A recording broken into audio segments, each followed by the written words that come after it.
जबरदस्त आ गया उसामा साहब, हमें ये बताएं कि चले ये तो आपने बड़ा इजीली कर लिया, आपका एक न्यूज एंकरिंग में बड़ा जाना माना स्टाइल था, बड़ा एनर्जेटिक, बड़ा एग्रेसिव, मतलब बाद में आने वालों को भी वो कहते थे कि उसामा गाजी की तरह आप में एनर्जी होनी चाहिए। वो क्या आपका खास स्टाइल था, जरा आज उसके बारे में भी तो हमें बताएं, उसके लिए आपने क्या रियाज किया? या बिल्ट इन था आप में? बहुत ही लंबा जवाब हो जाएगा।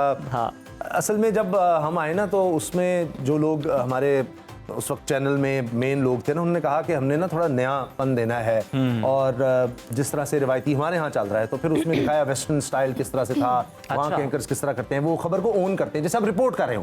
जब रिपोर्टर होता है ना फील्ड में, वो तो बता रहा होता है कि बहुत ज्यादा गर्मी है और अभी देखिए यहाँ पर रश है, पीछे ज्यादा हो गए हैं, या वो बता रहा है लोड शेडिंग का, तो वो इस तरह नहीं करता कि आज 8 घंटे लोड शेडिंग रही और लोग बहुत ज्यादा परेशान नजर आए, उन्होंने अपने जज्बात का कुछ यूं इजहार किया। ऐसे तो नहीं बता रहा था, वो कहता है जी हाँ बड़ी सख्त लोड शेडिंग है, दुकानदार बड़े परेशान है, तो वो रिपोर्टिंग स्टाइल में। तो फिर वो जब ये करते रहे तो आप उसको ओन कर रहे हैं, जैसे आप खबर लेकर आ रहे हैं, तो इस वजह से वो फिर एक स्टाइल बनता चला गया और वो शुरू में फिर अब हमने टंग ट्विस्टर भी किए हैं, कभी कुछ ऐसा हुआ है कि स्क्रीन पर बोलना मुश्किल हो गया, कोई टंग ट्विस्टर ही आ गया, कोई ऐसा वर्ड आ गया जिसपे जुबान साथ नहीं दे रही? बहुत दफा ऐसे हुआ कोई है। ऐसा एक वो हम प्रोग्राम में आपके साथ थे तो उसमें मैंने अब सुनाया था, वो यही बल्कि कुर्बानी का ही था, कुर्बानी का ही था। तो उसमें ये था कि अब मैं खबर बता रहा हूँ, सुना रहा हूँ, पढ़ रहा हूँ, और उसमें था कि गाय की, अब मैं बोलता चला जा रहा हूँ, गाय की ट्रैक्टरों से, गाय की ट्रैक्टर ट्रक, मैं अब कहता चला जा रहा हूँ इसी तरह। कैमरामैन थे तो काफ़ी देर जब लगी तो कैमरामैन सामने आ गया, उसने आगे कहा सर से ना इशारा ऐसे करने लग गया, तो मैंने कहा तो गाय की टक्करों से लोग जख्मी हो गए। जबरदस्त। अब वो टे के बाद बाकी जो चीजें थी ना वो जरा स्क्रीन के आगे चली गई थी, तो वो मुझे समझ ना आया, मैं बिल्कुल बुखरा गया। मैंने कहा गाय की, चाहे ट्रक से उतर रही हो तो कुछ हुआ, मैंने कहा गाय की ट्रक, गाय की ट्रैक्टर, गाय की तो उसने फिर ट्रक के टक्करों से लोग। मौसम साहब, आलम तख्लीक के हैरत कदे में जिसको जितनी आ गई थी उतना खामोश था। किसी दावत पे है, मेजबान जो है वो बड़ा इसरार कर रहा है कि भट्टी साहब आपके लिए अनवाओ इकसाम की चीजें तैयार करवाई हैं, सब आपने चखनी जरूर है थोड़ी थोड़ी, किस तरह बचते हैं?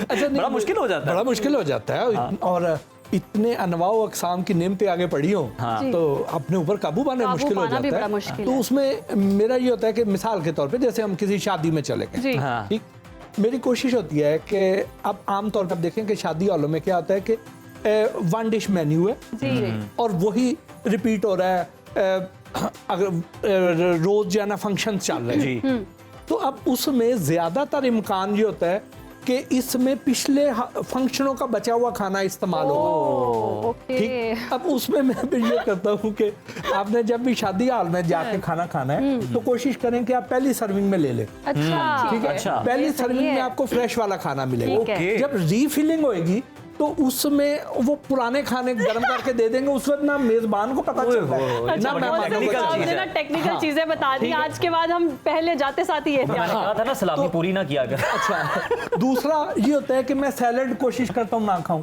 क्रीमी सैलेड खास तौर पे। अच्छा, अब क्रीमी सैलेड का अगर जैसे मौसम गर्म है तो ये जो किचन में उन्होंने ज्यादा देर तक क्रीमी सैलेड रखा होता है, उसका टेम्परेचर मेंटेन नहीं किया होता, तो वो उसकी वजह से बैक्टीरियल ग्रोथ का अंदेशा होता है। ठीक है। अच्छा, जो चावल होते हैं, चावलों का ये होता है कि चावल फ्रेश बनेंगे हमेशा, ठीक है, वो जितनी बार भी आएंगी सर्विंग वो आपको फ्रेश वाली मिलेगी।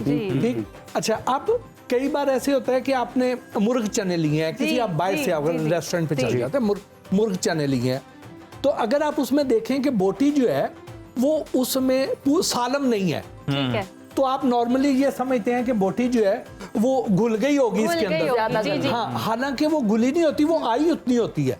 अच्छा, अब वो आई उतनी कैसे होती है कि शादी हॉलों में जो खाना बच जाता है, 2 तरह के खाने बचते हैं ना शादी हॉल में। एक खाना वो बचता है जो डिशेज में है, ठीक है, वो मालकान ने फ्रीज कर लेना है और अगले फंक्शन में यूज कर लेते हैं। वो खाना जो हम ज्यादा जरूरत से डाल लेते हैं जायद और प्लेट में हम छोड़ देते हैं। अब उसमें वो मुर्गी की टांगे भी हैं, उसमें चावल भी हैं, उसमें नान भी है, वो हम बचा हुआ छोड़ जाते हैं।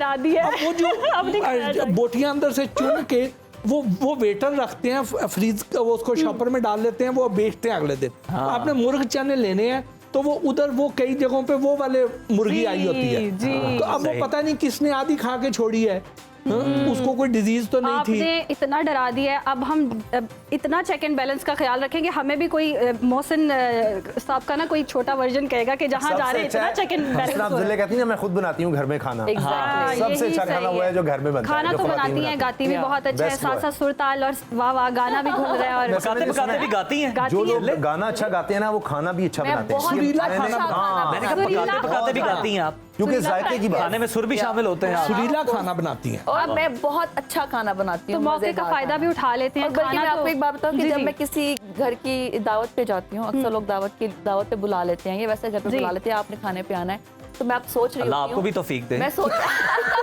व्हाई नॉट, तो मैं सोच रही हूँ कि यार ये लोग इतना खाना बनाएंगे, ये भी बनाएंगे, वो भी बनाएंगे, ये भी बनाएंगे, लेकिन अगर मजे का ही नहीं होगा नहीं होगा तो खाएगा कौन? वो तो बहुत, ये तो खाने का ज़िया है वो तो। एक डिश हो सुथरी हो लेकिन। अच्छा हाँ बिल्कुल जी, वो मजे की। उधर खाने की तो बहुत बातें हो रही हैं, खाना तो हम इंशाल्लाह टेस्ट कर ही लेंगे किसी ना किसी तरीके से, खुद ही मैं चाह रही हूँ जबरदस्ती। कि इसी पे मैं आप सब लोगों को बुलाऊं खाने वाह, पे, जबरदस्त। और अपने भाई को भी लेके आई। चले जी लाइव हमें दावत भी मिल गई है। आप कह रहे थे ना, तौफीक देखे इतनी जल्दी कबूल हो गई है कि अब दावत भी और मिल कुछ है मंगनी वाकई